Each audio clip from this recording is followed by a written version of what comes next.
إن الحمد لله نحمده ونستعينه ونستغفره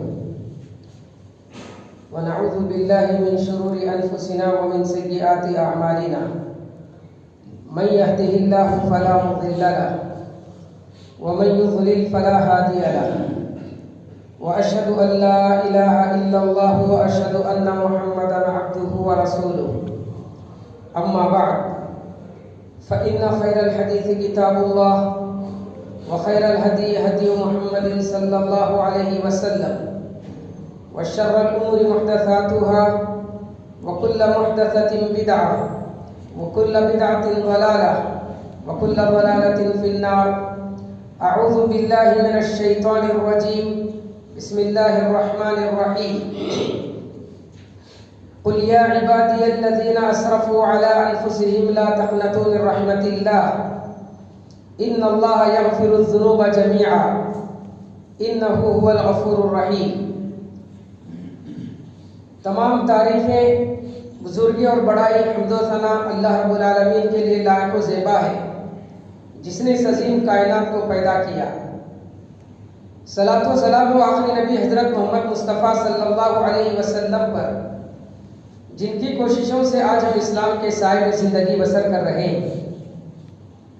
محترم سامعین، انسان اشرف المخلوقات ہے،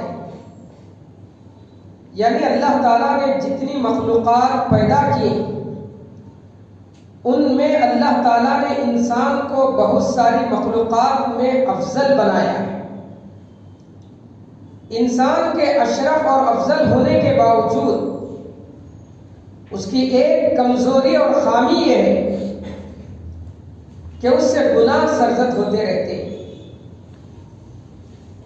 دنیا میں کوئی انسان ایسا نہیں جو گناہوں سے پاک ہو. اللہ کے رسول صلی اللہ علیہ وسلم کا ارشاد ہے کل بنی آدم خطاء، آدم کے سارے بیٹے خطا کار ہیں.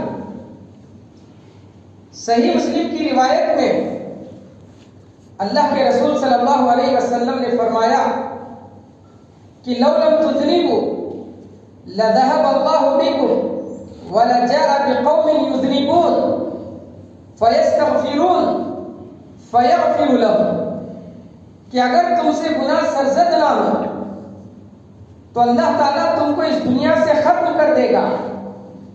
ایک ایسی قوم کو لے آئے گا جو گناہ کرے گی، پھر اللہ تعالیٰ سے مغفرت طلب کرے گی، اپنے گناہوں کی معافی چاہے گی، اللہ تعالیٰ انہیں معاف کر دے گا. گناہ کا سرزد ہونا یہ کوئی عیب کی بات نہیں. بہت سارے لوگ اپنے گناہوں کی وجہ سے مایوس ہو جاتے ہیں، ہم تو بڑے گنہگار ہیں، ہم کو اللہ تعالیٰ معاف نہیں کرے گا. دوسری طرف کچھ لوگ ایسے ہیں جو گنہگاروں کو حقیر سمجھتے ہیں، خود تو نیک ہیں، خود نیک ہونے کی وجہ سے گنہگاروں کو حقیر سمجھتے ہیں، ان کو کمتر سمجھتے ہیں. یہ دونوں ہی چیزیں غلط ہیں. نہ تو اپنے گناہوں کی وجہ سے اللہ کی رحمت سے مایوس ہونا چاہیے اور نہ ہی گنہگاروں کو حقیر اور کمتر سمجھنا چاہیے، کیونکہ اللہ تعالیٰ مختلف اسباب سے، مختلف طریقوں سے مومن بندوں کے گناہوں کو معاف کرتا رہتا ہے. علامہ ابن تیمیہ رحمۃ اللہ علیہ نے ایسے 10 اسباب کا ذکر کیا جن کی بنا پر اللہ تعالیٰ مومنوں کے گناہوں کو معاف کرتا رہتا ہے. جن میں سب سے پہلا سبب توبہ ہے. جب بندے سے گناہ سرزد ہو جائے تو اسے چاہیے کہ فوراً اللہ تعالیٰ کے دربار میں پہنچ کر اپنے گناہوں سے توبہ کرے. اللہ تعالیٰ نے گنہگار بندوں کے بارے میں فرمایا یا ایھا الذین آمنوا توبوا الی اللہ توبۃ نصوحا، اے ایمان والو اللہ تعالیٰ سے سچی توبہ کرو. گناہ جب بھی سرزد ہو جائے تو مومن بندے کو چاہیے کہ اللہ تعالیٰ کے دربار میں پہنچ کر اپنے گناہوں سے اللہ تعالیٰ سے توبہ کرے. جب مومن بندہ اللہ تعالیٰ سے توبہ کرتا ہے، اللہ تعالیٰ سے مغفرت طلب کرتا ہے، تو اللہ تعالیٰ اس کے گناہوں کو معاف فرما دیتا ہے۔ صحیح بخاری کی روایت ہے، حدیث قدسی میں اللہ تعالیٰ کا ارشاد ہے، بندہ گناہ کرتا ہے، گناہ کرنے کے بعد اسے احساس ندامت ہوتی، اپنے گناہ پر شرمندگی ہوتی، اللہ کے دربار میں پہنچ کر اللہ تعالیٰ سے توبہ کرتے ہوئے کہتا ہے کہ یا ربی اذنبت فاغفر لی، اے پروردگار مجھ سے گناہ سرزد ہو چکا ہے، تو میرے گناہ کو معاف فرما۔ تو اللہ تعالیٰ کہتا ہے علم عبدی ان لہ عبدا یغفر الذنب ویأخذ بہ، میرے اس بندے کو اس بات کا علم ہے کہ اس کا ایک رب ہے جو گناہوں کی وجہ سے اس کی گرفت کرتا ہے، جو گناہوں کی وجہ سے اسے سزا دیتا ہے، اور وہ یہ بھی جانتا ہے کہ اللہ تعالیٰ اس کا رب اس کے گناہوں کو معاف کرتا ہے، جس کی وجہ سے وہ میرے دربار میں آ کر مجھ سے توبہ کر رہا ہے۔ تو اللہ تعالیٰ اس بندے سے کہتا ہے کہ جا میں نے تیرے گناہ کو معاف کر دیا۔ بندہ پھر گناہ کرتا ہے، پھر اللہ تعالیٰ کے دربار میں آ کر توبہ کرتا ہے، اللہ دوبارہ اسے معاف کرتا ہے۔ تیسری مرتبہ گناہ کرتا ہے، بار بار گناہ کرتا ہے، اور ہر مرتبہ اپنے گناہ پر نادم اور شرمندہ ہو کر اللہ تعالیٰ سے معافی طلب کرتا ہے۔ اللہ تعالیٰ ہر مرتبہ اسے معاف فرماتا ہے، یہاں تک کہ اللہ تعالیٰ کہتا ہے کہ اے میرے بندے، اگر تو زمین بھر کر گناہ لے آئے تو میں آسمان بھر کر مغفرت لے کر آؤں گا، میں تیرے گناہ کو معاف کر دوں گا۔ تو گویا کہ بندہ جب گناہ کرتا ہے، گناہ کرنے کے بعد اپنے گناہ پر شرمندہ ہوتا ہے، اللہ تعالیٰ سے توبہ کرتا ہے تو اللہ اس کے گناہوں کو معاف کر دیتا ہے، چاہے اس کے گناہ زمین بھر کر کیوں نہ، یعنی کتنے ہی زیادہ کیوں نہ۔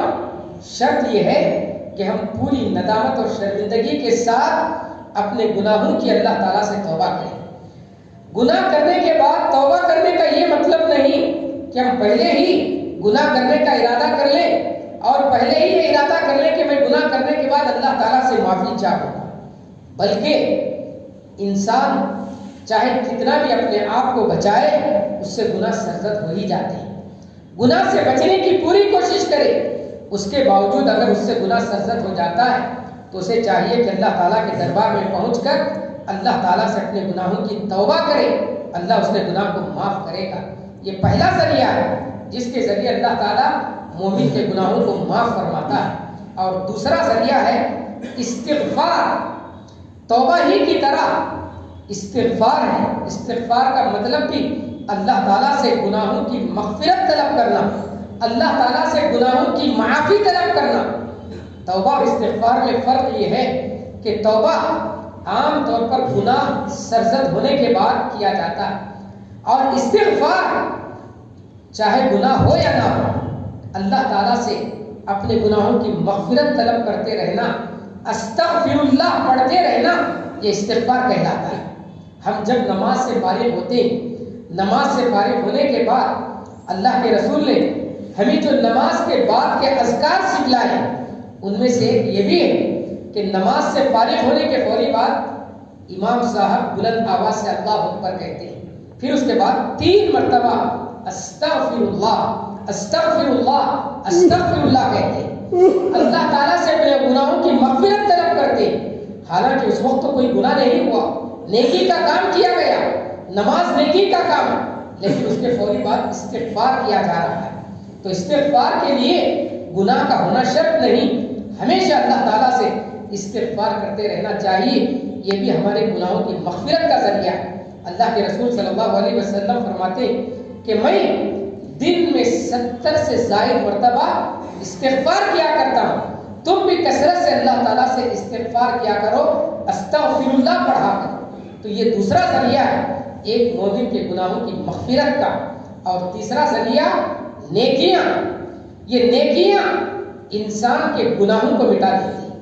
اللہ تعالیٰ نے سورہ ہود میں فرمایا ان الحسنات یذہبن السیئات، نیکیاں گناہوں کو مٹا دیتی ہیں۔ نبی کریم صلی اللہ علیہ وسلم نے ان نیکیوں کی مثال دیتے ہوئے فرمایا کہ بتلاؤ، اگر تم میں سے کسی کے گھر کے دروازے پر ایک نہر بہ رہی ہو، ایک ندی بہ رہی ہو، اور وہ شخص اس نہر میں، اس ندی میں دن میں 5 مرتبہ نہاتا ہو، 5 مرتبہ غسل کرتا تو کیا اس کے جسم پر کوئی گندگی اور میل کچیل باقی رہے گا؟ حل یبقى من درنه شیء؟ صحابہ کرام نے کہا کہ جو شخص 5 مرتبہ نہاتا ہو، 5 مرتبہ غسل کرتا ہو، ہرگز اس کے جسم پر کسی بھی قسم کی گندگی باقی نہیں رہتی۔ تو اللہ کے رسول نے فرمایا فَذَلِكَ مَثَلُ الصَّلَوَاتِ الْخَمْسِ، ان 5 وقتہ نمازوں کی مثال ایسی ہی ہے۔ ان 5 وقتہ نمازوں کی وجہ سے اللہ تعالیٰ گناہوں کی گندگی کو مٹا دیتا، جس طرح غسل کرنے سے، نہانے سے جسم کی گندگی کو اللہ تعالیٰ مٹا دیتا ہے، دور کر دیتا ہے، اسی طرح اللہ تعالیٰ نمازوں کی وجہ سے انسان کے گناہوں کی گندگی کو مٹا دیتا ہے۔ تو یہ نیکیاں انسان کے گناہوں کو مٹاتی ہیں۔ اللہ کے رسول صلی اللہ علیہ وسلم نے ایک دوسری حدیث میں فرمایا الصلوات الخمس والجمعۃ الی الجمعۃ ورمضان الی رمضان مکفرات لما بینہن اذا اجتنبت الکبائر۔ یہ 5 وقتہ نمازیں اور ایک جمعہ سے دوسرے جمعہ تک کیے جانے والے نیک اعمال اور ایک رمضان سے دوسرے رمضان تک کیے جانے والے نیک اعمال یہ گناہوں کا کفارہ بنتے ہیں۔ یہ نیکیاں مومن کے گناہوں کو مٹانے کا ذریعہ بنتے ہیں، شرط یہ ہے کہ وہ بڑے بڑے گناہوں سے بچے، اذا اجتنبت الکبائر۔ تو یہ تیسری چیز ہے جو انسان کے، ایک مومن کے گناہوں کو مٹاتی ہے۔ مومن کے گناہوں کو مٹانے والی چوتھی چیز جس کی وجہ سے اللہ تعالیٰ مومن کے گناہوں کو مٹاتا ہے وہ ہے مومن کو پہنچنے والی تکلیفیں، مصیبتیں، پریشانیاں اور بیماریاں۔ اس دنیا میں تکلیفیں مومن کو بھی آتی ہیں، کافروں کو بھی آتی ہیں۔ اس دنیا میں بیماریاں مومنوں کو بھی آتی ہیں اور کافروں کو بھی آتی ہیں، لیکن فرق یہ ہے کہ مومن کو جو تکلیف اور پریشانی آتی ہے یہ اللہ کی جانب سے آزمائش ہوتی ہے اور ساتھ ہی ساتھ مومن کے گناہوں کا کفارہ بنتی ہے۔ اللہ کے رسول صلی اللہ علیہ وسلم نے فرمایا مَن یُرِدِ اللَّهُ بِهِ خَیْرًا یُصِبْ بِهِ، اللہ تعالیٰ اس دنیا میں جس کے ساتھ بھلائی کا ارادہ کرتا ہے اسے مصیبتوں میں مبتلا کر دیتا ہے، پریشانیوں میں مبتلا کر دیتا ہے۔ مومن کو اگر پریشانی آئے، مصیبت آئے تو پریشان نہیں ہونا چاہیے۔ بعض لوگ کہتے ہیں کہ ہم تو مومن ہیں، ہم تو مسلمان ہیں، پھر اللہ تعالیٰ ہم کو کیوں اتنا زیادہ تکلیفیں دیتا ہے، کیوں اتنا زیادہ اللہ تعالیٰ ہم کو ستاتا ہے، ہم کو پریشان کرتا ہے۔ یہ اللہ تعالیٰ کی جانب سے ستانا، پریشان کرنا نہیں، بلکہ یہ اللہ تعالیٰ کی جانب سے ہمارے گناہوں کو مٹانے کا ایک ذریعہ ہے۔ مومن بندے کو اللہ تعالیٰ چاہتا ہے کہ اسی دنیا میں اس کے سارے گناہ ان پریشانیوں کے ذریعے، ان مصیبتوں کے ذریعے، ان آزمائشوں کے ذریعے ختم ہو جائیں۔ ان بیماریوں کے ذریعے اللہ تعالیٰ انسان کے، مومن کے گناہوں کو مٹانا چاہتا ہے۔ ام الصائب رضی اللہ تعالیٰ عنہ ایک صحابیہ ہیں، بیمار ہو گئی، بخار آ گیا، بخار کی وجہ سے ان کا جسم تپ رہا تھا، جسم جل رہا تھا۔ اللہ کے رسول صلی اللہ علیہ وسلم ان کی عیادت کے لیے، ان کی بیمار پرسی کے لیے ان کے پاس پہنچے۔ آپ نے ان کی بیمار پرسی کی، ان کی عیادت کی، انہیں تسلی دی، تو وہ بخار کو برا بلا کہنے لگے۔ اللہ کے رسول نے فرمایا لا تسب الحمى فإنها تذهب خطايا بني آدم، بخار کو برا بلا مت کہو، بخار کو گالی مت دو، اللہ تعالیٰ اس بخار کی وجہ سے بنو آدم کے بیٹوں کے گناہوں کو مٹاتا ہے۔ یہ بیماریاں انسان کے گناہوں کو مٹاتی ہیں۔ ایک حدیث میں اللہ کے رسول نے فرمایا کہ ایک مومن کے پیر میں جو کانٹا چبھتا ہے، یہ کانٹا بھی مومن کے گناہوں کا کفارہ بنتا ہے۔ تو یہ مصیبتیں، یہ آزمائشیں، یہ بیماریاں اللہ تعالیٰ ان کے ذریعے مومن کے گناہوں کو مٹاتا ہے۔ یہ 5ویں چیز ہے۔ 6ٹھی چیز جس کی وجہ سے اللہ تعالیٰ مومن کے گناہوں کو مٹاتا ہے وہ ہے ایک مومن کی دوسرے مومن کے حق میں دعا۔ مومنوں کا ایک حق یہ بتایا گیا ہے کہ وہ اپنے مومن بھائی کے حق میں دعا کریں۔ مومن، قرآن مجید میں اہل ایمان کی صفت بیان کی گئی ہے کہ وہ جہاں اپنے لیے دعا کرتے ہیں وہیں اپنے مومن بھائی کے لیے بھی دعا کرتے ہیں۔ حضرت نوح علیہ السلام کی دعا اللہ تعالیٰ نے سورہ نوح میں نقل کی، رب اغفر لی ولوالدی ولمن دخل بیتی مؤمنا وللمؤمنین والمؤمنات، اے پروردگار میرے گناہوں کو معاف فرما، میرے ماں باپ کے گناہوں کو معاف فرما، اور جو مجھ پر اور ایمان لے آئے اس کے گناہ کو مومن مردوں اور مومن عورتوں کے گناہوں کو معاف فرما۔ حضرت ابراہیم علیہ السلام کی بھی دعا اللہ تعالیٰ نے نقل کی، ربنا اغفر لی ولوالدی وللمؤمنین یوم یقوم الحساب۔ تو حضرت ابراہیم علیہ السلام نے بھی اپنے ساتھ ساتھ مومن بھائیوں کے حق میں بھی دعائے مغفرت کی۔ ہم جو نماز جنازہ ادا کرتے ہیں کسی مومن بھائی کے انتقال پر، اس کی جو نماز جنازہ ادا کرتے ہیں، یہ نماز جنازہ کیا ہے؟ یہ حقیقت میں اپنے مومن بھائی کے انتقال پر اس کے لیے دعائے مغفرت ہے، اس کے حق میں مغفرت کی دعا ہے۔ اللہم اغفر لی حینا ومیتنا وشاہدنا وغائبنا، یہ دعا ہم پڑھتے ہیں، اے پروردگار ہمارے زندوں کو بھی معاف فرما، ہم میں سے جو انتقال کر گئے ان کو بھی معاف فرما۔ اور پھر ہم کو اس بات کی تعلیم دی گئی ہے کہ ہم قبروں کی زیارت کریں، قبرستان میں جا کر ہم قبروں کی زیارت کریں۔ جب قبروں کی زیارت کریں اس وقت جو دعا سکھلائی گئی اس میں بھی ہم یہ دعا کرتے ہیں، نسأل اللہ لنا ولکم العافیہ، ہم اللہ تعالیٰ سے ہمارے لیے اور تمہارے لیے عافیت کی دعا کرتے ہیں، معافی کی دعا کرتے ہیں۔ یہ دعا بھی ایک مومن کے گناہوں کی مغفرت کا ذریعہ بنتی ہے۔ اور پھر ساتویں چیز جس کی وجہ سے اللہ تعالیٰ مومن کے گناہوں کو معاف فرماتا ہے وہ ہے انسان کے مرنے کے بعد بھی اس کے وہ اعمال جن کے ثواب کا سلسلہ جاری رہتا ہے۔ انسان جب تک اس دنیا میں باقی رہتا ہے اس کی نیکیوں کا سلسلہ بھی جاری رہتا ہے، لیکن انتقال کے بعد، مر جانے کے بعد اس کی نیکیوں کا سلسلہ بند ہو جاتا ہے۔ لیکن اللہ کے نبی نے فرمایا کہ 3 اعمال ایسے ہیں کہ انسان مرنے کے بعد بھی اس کا ثواب اسے برابر پہنچتا رہتا ہے۔ اس میں اللہ کے نبی نے پہلا بتایا ولد صالح یدعو لہ، نیک اولاد جو اپنے ماں باپ کے حق میں دعا کرتے رہتی ہے، علم ينتفع بہ، وہ علم جس کے انسان کے مرنے کے بعد بھی جس کے بعد اس کے علم سے لوگ فائدہ اٹھاتے رہیں، اور پھر صدقہ جاریہ۔ یہ 3 ایسے اعمال ہیں انسان کے مرنے کے بعد بھی ان کا اجر و ثواب اسے پہنچتا رہتا ہے۔ ان کی وجہ سے اللہ تعالیٰ مومن کے گناہوں کو معاف فرماتا ہے۔ انسان کو، مومن بندے کو قبر میں جو تکلیفیں پہنچتی یہ تکلیفیں بھی اس کے گناہوں کا کفارہ بنتی ہیں۔ حضرت سعد بن معاذ رضی اللہ تعالیٰ عنہ کا انتقال ہوا تو اللہ کے نبی نے فرمایا کہ رحمان کا عرش ہل گیا اور ان کے نماز جنازہ میں 70,000 فرشتے شریک ہوئے۔ لیکن جب انہیں اللہ کے نبی نے قبر میں داخل کیا، اپنے ہاتھوں سے آپ نے حضرت سعد بن معاذ کو قبر میں اتارا، لیکن جب ان کو قبر میں آپ نے اتارا، ان کی قبر بند کر دی گئی تو آپ نے فرمایا کہ اگر قبر کی تکلیف سے کوئی شخص بچ سکتا تو سعد بن معاذ بچتے، لیکن قبر نے ان کو بھی ایک مرتبہ دبوچا۔ یہ قبر میں پہنچنے والی مومن کو تکلیفیں اس کے گناہوں کا کفارہ بنتی۔ قیامت کے دن کی جو ہولناکیاں ہیں، قیامت کے دن کی جو پریشانیاں ہیں جس کی وجہ سے انبیاء کرام بھی نفسا نفسی کے عالم میں ہوں گے، یہ بھی ایک مومن کے گناہوں کا کفارہ بنتی۔ اور پھر مومن کے گناہوں کو مٹانے والی ایک اور اہم چیز سفارش، قیامت کے دن نبیوں کی سفارش، فرشتوں کی سفارش اور مومن بندوں کی سفارش سے اللہ تعالیٰ مومن بندوں کے گناہوں کو معاف فرماتا۔ ان سب کے علاوہ آخری چیز جس کی وجہ سے اللہ تعالیٰ مومن کے گناہوں کو معاف فرماتا ہے وہ ہے اللہ تعالیٰ کی رحمت۔ جب سارے لوگ جنت میں چلے جائیں گے، گنہگار جہنم میں چلے جائیں گے، جنتیوں کا جنت کے حق میں اور جہنمیوں کے حق میں جہنم کا فیصلہ ہو جائے گا۔